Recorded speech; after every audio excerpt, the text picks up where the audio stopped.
First of all, I start by saying thank you, Matt. I mean, you're doing incredible thing, very important thing. Building an ecosystem is not less important than developing, deep tech technology. And I learned that last week runways were melting in UK. So, there's not a better time to do some action now. So Carbonade, well, many people ask me what's the name is all about. So actually, as you one sec, Renan, as well. If you want, you can share your screen and then I can start the clock for you. Sound good? I will use, alternative presentation, some slides. Okay, go for it. Yeah, I'm trying to do out of the box thinking. So, and giving me more time, I hope. So basically, carbonate is like if you take lemon, which in principle, not tasty, and you make a lemonade out of it. It's the same idea as that we would take carbon, which has very bad PR, but eventually we will make carbonate, which most of our world is based from carbon. So maybe instead of slides, as we have very limited time, I brought a small friend with me. That's my small friend. It's a very tiny miniature olive tree that actually makes a beautiful process, which eventually we try to imitate. Nature, as it's evolved for millions of years, this small friend is actually taking CO2 out of the air, combining it with water, using renewable energy from the sun, and combining and actually building carbon-based product. For instance, this tree is building sugar.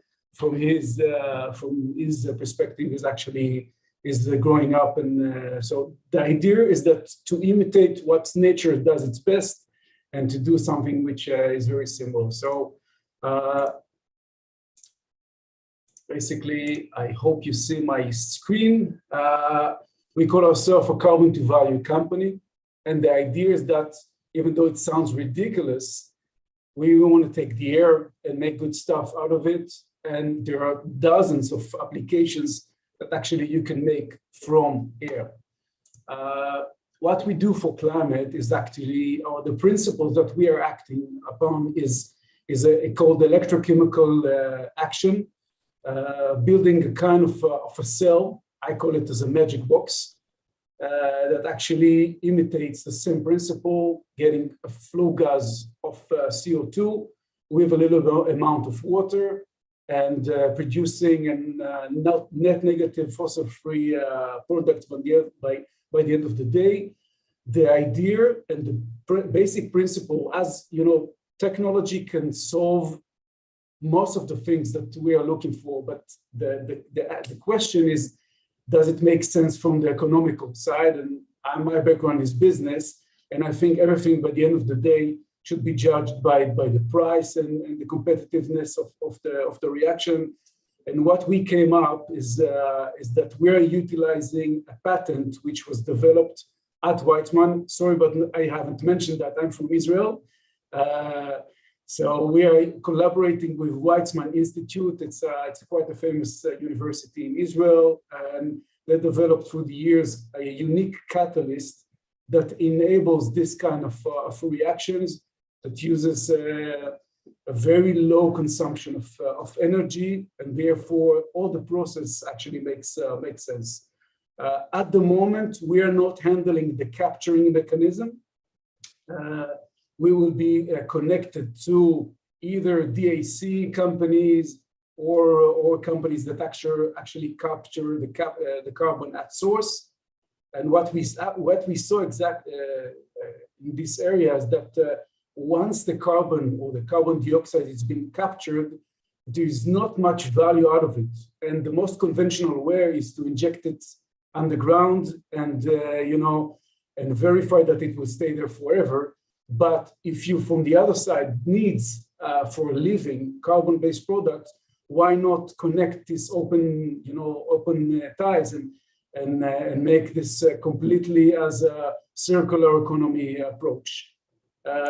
Our basic business model is just we will connect to manufacturing of CO2, large quantities of CO2, either be from power plants, metal fabrication plants, and offer them or others some process out of what we will do. Here you have a molecule at the lower side of the slide. You have a very small molecule that is combined from carbon monoxide, which is actually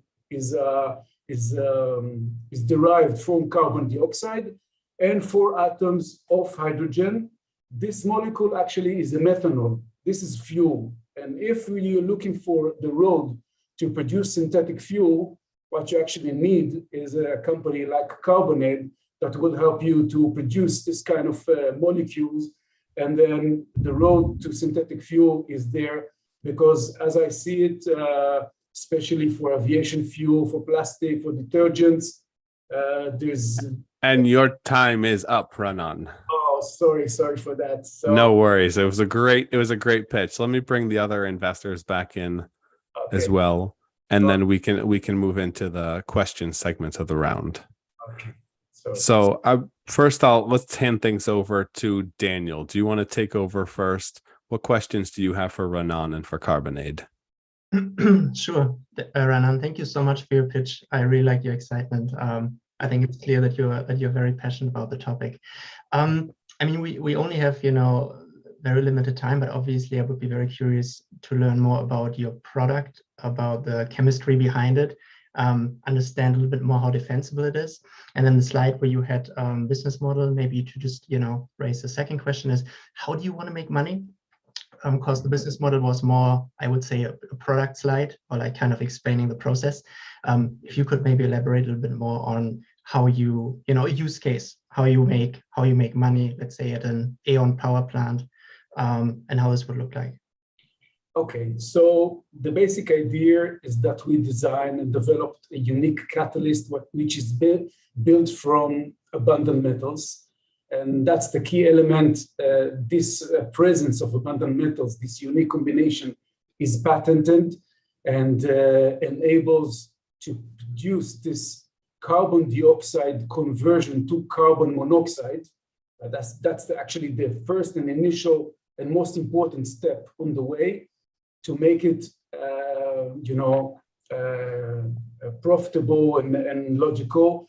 Our benchmark for today, for instance, if I take carbon monoxide, which is CO, we can produce, relative to today's market price, about 60% less of what's its value today.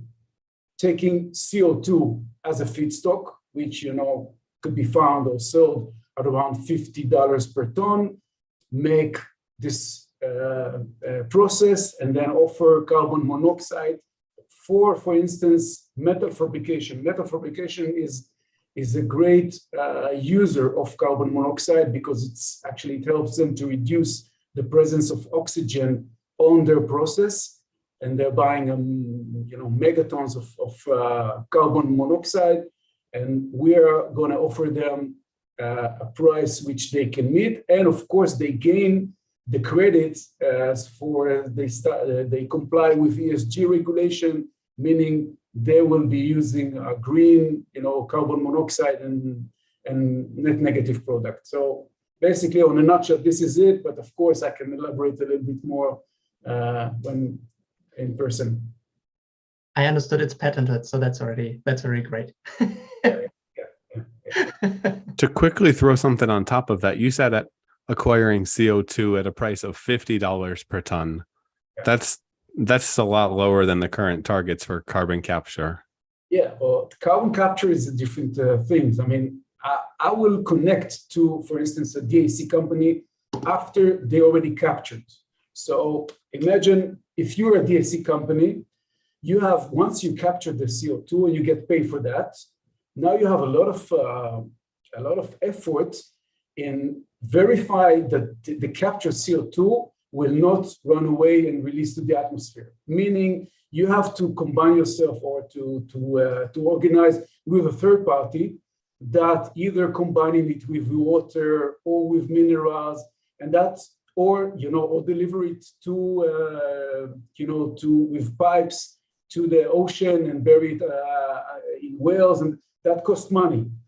I'm actually willing to save the money, $50, and give me this CO2 in tons, and I will verify that it will be converted to a green stamped product.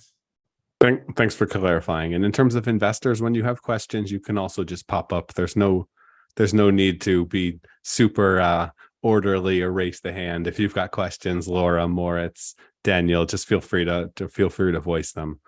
If not, Laura, do you have anything you want to add? Sure. Thank you so much for your presentation. I'm curious who your biggest competitors are. And I know you have your patent, but how are you differentiated from those competitors? Okay.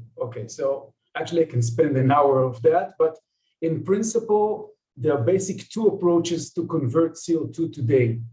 The conventional way is using high temperature reactions. This is the old chemistry that's been done like 100 years ago. There are many mechanisms to use some reverse water gas shift and other solutions that can take CO2 and break it out to produce CO. But if you use high temperature, meaning you have to keep the system working 24/7, then you cannot really rely on renewable, or you have to decide to do something or sort of a kind of a storage in order to compensate for instance, your night working. So our approach is low temperature reaction. And as far as I see it, there is a very limited offering today in the market. I think the benchmark, which is the most commonly known company that uses similar things that we do, is called 12. Is a company that just closed their round B, if I recall, and they're using basically different catalysts. We came with a different approach, but they use some kind of a different, also patent catalyst. And we think a catalyst will bring something else to the market. As we understand, there's a kind of a glass ceiling of performance in compared to OpEx, to electricity consumption, but not less important, the stability of the process. In any chemical reaction, there is a kind of degradation a long time. And our catalyst looks like a very promising catalyst that can last for thousands and thousands of hours, and therefore can offer something which is new at the market. It's like it's a groundbreaking novel solution. So hot temperature, low temperature, and our compared to others. Very interesting. Thank you very much. Maybe just to add on that, where are you today?